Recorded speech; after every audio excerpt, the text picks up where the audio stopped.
Saya mau tanya, siapa di antara kita yang ke gereja, yang mencari Tuhan dengan motivasi yang bersih? Satu pun nggak ada.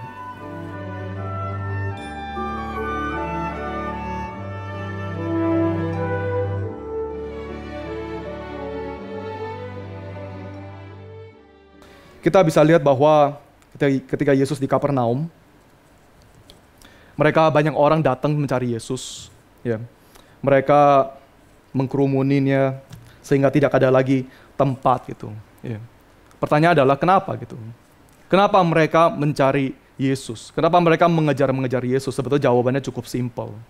Karena mereka tuh ya mau mendapati berkat dari Yesus lah ya. Cukup jelas gitu ya. Si Yesus sebelumnya juga udah menyembuhkan orang yang sakit kusta dan seterusnya. Ya nama Yesus itu tersebar kemana-mana. Ketika Yesus tiba di Kapernaum, semua orang datang kepada Yesus.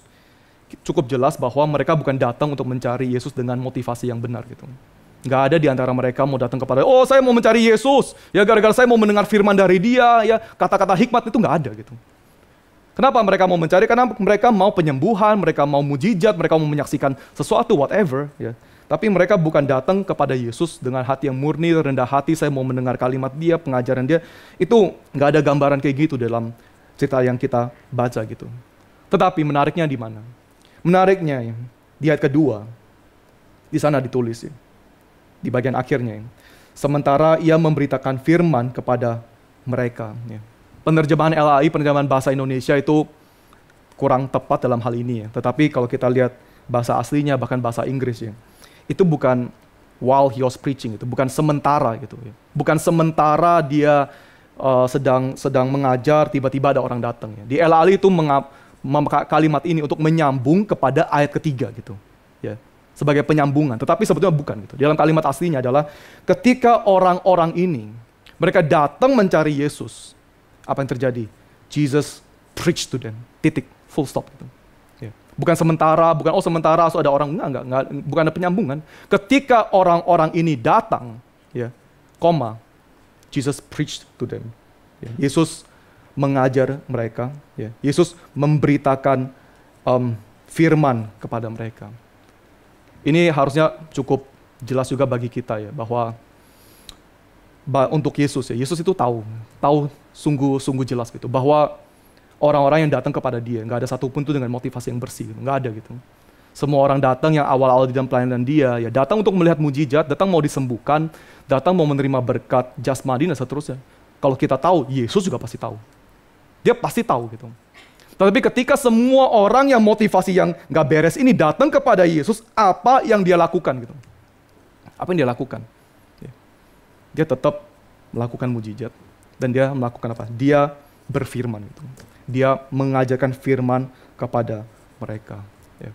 Bapak Ibu Saudara sekalian, di dalam tradisi reform ya, di dalam tradisi reform ya, kita tuh seringkali tuh sangat hati-hati bagaimana kita mau menyampaikan diri kita, bagaimana kita mempresentasikan diri kita. Ya. Kita nggak mau melakukan sesuatu supaya orang itu datang ke gereja dengan motivasi yang nggak beres gitu. Ya, kita mau mereka tuh fokus kepada firman, kan ya. Ini kan cukup jelas dalam tradisi kita kan ya. Misalnya saya kasih contoh di gereja Zwingli. Gereja Zwingli itu kan reform kan ya. Gereja Zwingli itu nggak ada musik, ya, nggak ada gambar, nggak ada lukisan, ya ruangannya itu kosong plong. Saya nggak tahu salib ada atau nggak, mungkin ada kali ya. Tapi nggak ada media-media, nggak ada hal-hal visual yang di dalam gereja gitu. Kenapa? Karena Zwingli nggak mau orang datang ke gereja dengan motivasi yang salah. Ya. Kamu datang ke gereja bukan lihat seni. Ya. Kamu datang ke gereja hanya untuk mendengarkan firman, the word and the word only. Ya. Dan kita juga sama gitu. Kita dalam hal tertentu juga mirip kan ya. Kita tuh juga sangat hati-hati. Oh jangan di dalam media yang kita tampilkan, ya brosur yang kita bikin dan seterusnya, cara kita ibadah or whatever. Ya. Kita juga kayak sedikit hati-hati. Jangan kasih kesan nanti bahwa kita tuh nggak mementingkan firman gitu. Ya. Jangan kita coba hindarkan orang-orang ya fellowship, orang-orang gambar, orang-orang anak muda yang berkumpul yang sedang ketawa gitu. Jangan. Kita kasih gambar Alkitab, ya firman, dan etc. gitu. Kenapa? Ya karena kita mau menjaga gitu kan. Kita hati-hati gitu. Oh jangan sampai orang ke gereja hanya untuk mencari persekutuan saja. Ya. Kita mau menjaga motivasi mereka, kita mau mereka datang ke gereja hanya untuk mendengar firman saja. Ya. Jadi hindari semua tampilan-tampilan, presentasi yang bisa kira-kira membuat orang tuh salah mengerti atau salah motivasi gitu. Tetapi herannya, ketika kita membaca Alkitab ya, Yesus itu nggak ada masalah dengan hal ini gitu. Yesus itu nggak ada masalah dengan orang mencari dia dengan motivasi yang nggak bersih gitu. Saya mau tanya, siapa di antara kita yang ke gereja yang mencari Tuhan dengan motivasi yang bersih? Satu pun nggak ada. Satu pun nggak ada. Gitu. Nggak ada orang yang ke gereja mencari Tuhan ya dengan motivasi yang sungguh-sungguh mau taat, mau memuji dia, itu nggak ada gitu. Satu pun tuh nggak ada. Ya. Yesus ketika lihat mereka datang, Yesus tahu mereka datang buat mujizat gitu. Yesus tetap melakukan mujizat gitu. Kalau kita pikir ngapain Yesus, janganlah kamu melakukan mujizat, nanti mereka salah mengerti. Ya tapi dia emang harus melakukan hal itu. Ya. Dia tetap harus melakukan mujizat walaupun ya, itu bisa menimbulkan motivasi yang salah di dalam orang yang melihatnya, orang yang menyaksikannya. Tetapi dia nggak berhenti di sana. Dia nggak berhenti di sana. Apa yang Yesus lakukan ketika mereka datang? Apakah Yesus memaki mereka? Ya langsung mengoreksi mereka. Oh kalian datang semua motivasi nggak beres. Kalian semua hatinya nggak bersih. Nggak kayak gitu juga kan. Dia memberitakan firman. Dia mencoba membuat mereka tuh mengerti. Kebahayaan ya Bapak Ibu Saudara, kebahayaan di dalam tradisi reform yang kita lakukan, yang terlalu menjaga-jaga ya. Kita akan ujung-ujungnya terlalu membatasi hal-hal yang harusnya tidak perlu dibatasi gitu. Menjadi sempit. Jadi sempit. Nggak boleh lakukan ini, nggak boleh lakukan itu, nggak boleh lakukan ini, jangan menampilkan itu, jangan menampilkan itu. Tetapi firman bilang sama kita, the truth will set you free. Yeah. The truth will set you free. Kebenaran akan membebaskan kamu. Gitu. Tapi kita jangan ini, jangan itu, jangan ini, jangan lakukan games dalam sekolah minggu. Ya. Kalau nanti kita melakukan permainan dalam sekolah minggu, oh ini nanti anak-anak bisa datang ke gereja dengan motivasi yang salah. Jangan tampilkan video, media, nanti mereka bisa datang ke gereja dengan motivasi yang salah. Kita membatasi diri.